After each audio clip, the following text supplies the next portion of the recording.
This is Wretched Radio with Todd Friel. How are you feeling now? This is Wretched Radio as our world appears to get stranger, scarier, more troubled, waters choppier. Christians must remember eternal things, that we keep our eyes up, that we are not troubled by the affairs of the world because they are ordained by our kind, wise, heavenly friend. And we don't need to fret. We don't need to fear.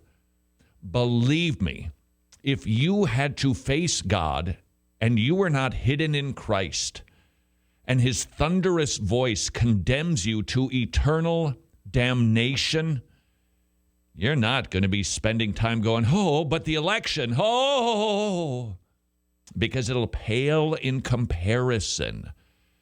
Your God is not off of his throne. Do we have a new leader? No, we don't.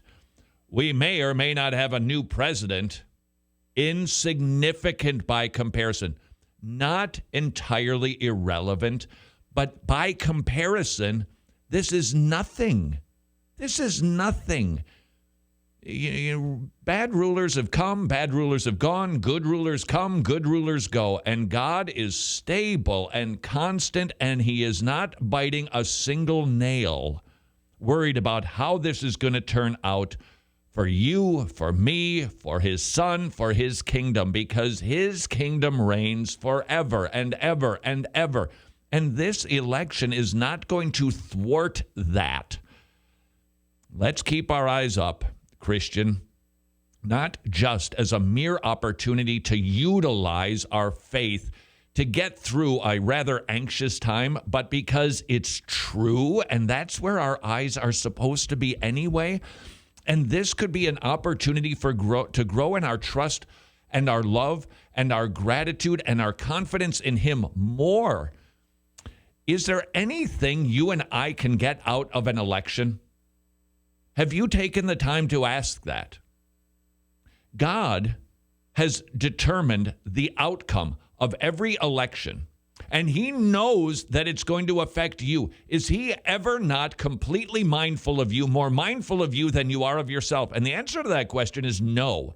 That means you are not getting caught in a tidal wave of residue from a terrible election. You're not swept up in the debris.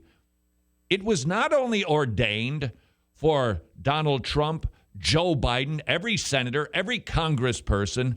This is ordained for you and for me on a very personal level.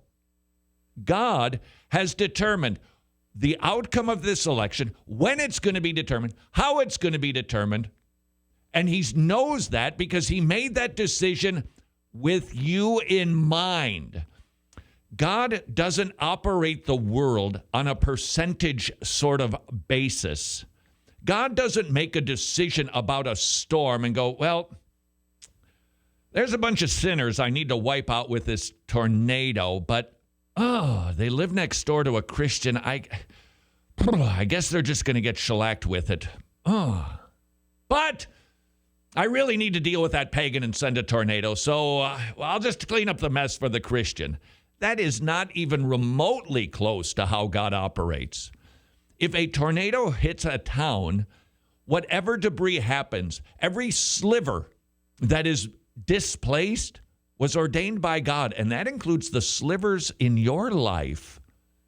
And that means when an election happens, you are not feeling the effects because God made a decision you maybe don't like, you maybe don't think was the best, or even if you agree with it, it was still done with you in mind. And that means when anything bad happens in our life, we must be disciplined to ask the question, what am I supposed to take from this, Lord?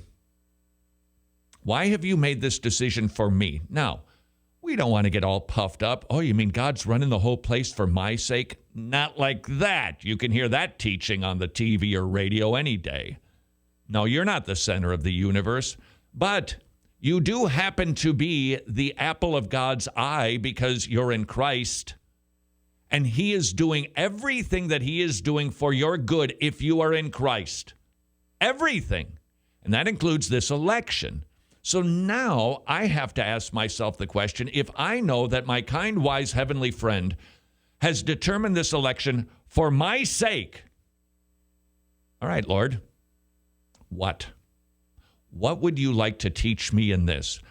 Could it be, I'm just asking you to ask yourself, could it be that it is revealed you're not trusting him as much as you should? Is that a possibility? Is it a possibility that you perhaps have put in too much confidence in chariots and horses and mighty warriors? Is it possible? You have to ask, because God didn't do this without you in mind and without me.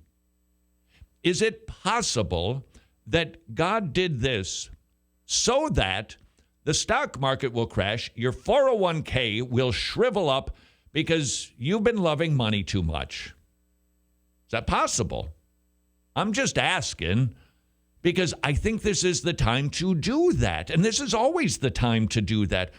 God is not detached. Who are we that he's mindful of us?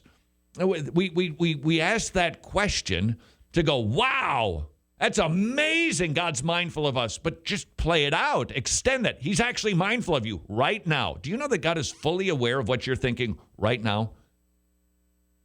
He is entirely aware of every motive, every deception that is going on in your heart, every fear, every angry-filled sentiment that you possess, any muddle-headed logic that you or I might have. He knows every synapse that is firing in your brain. He knows it. And he still loves you. And he still desires the best for you. And he is going to even move world affairs for you. Not ultimately for your sake, ultimately for his glory, but it is always for our good. This teaching should not cause you to go, I am amazing. No, it should cause you to go, I am so pathetic, and yet God stoops, and he's aware of me, and he even knows me, and he loves me as much as he loves his son, and he is willing to do more for me than I could even dare to think about I would ever do for myself. Do you know that this election determination was the best thing that could happen for you? Did you know that? Have you thought about that? Have I thought about that?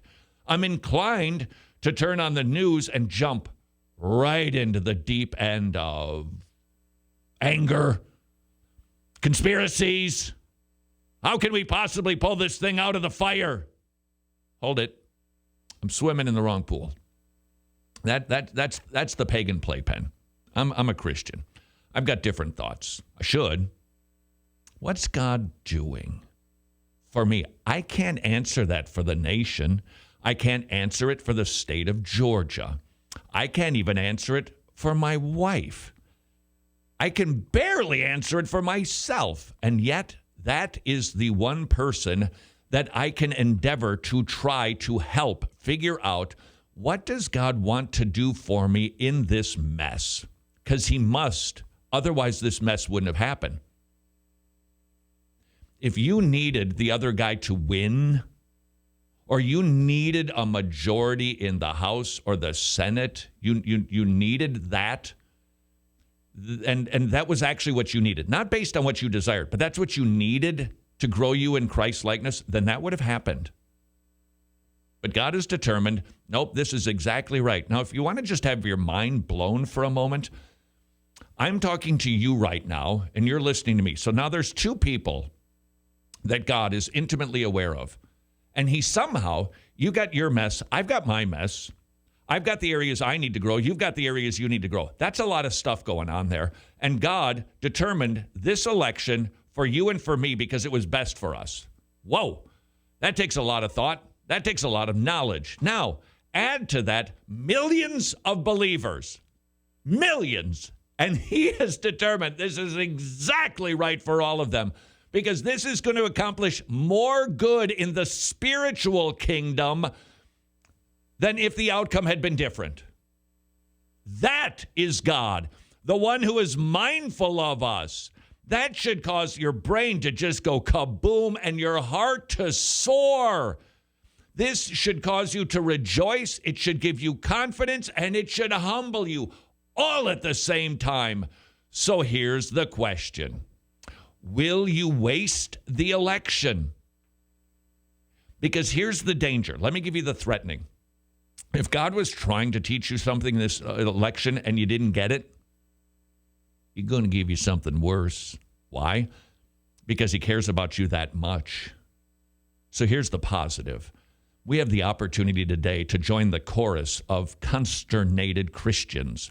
Or we can be the Christians who rejoice because, wow, God did this election for my sake, and we can work with Him to become more and more like the God who stoops to be mindful of us.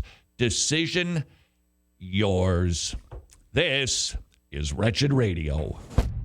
If you have been going bonkers regarding health insurance, right now may be the perfect time for you to rethink how you pay for health care. I am thrilled to commend to you MediShare, a community of Christians sharing each other's health care bills.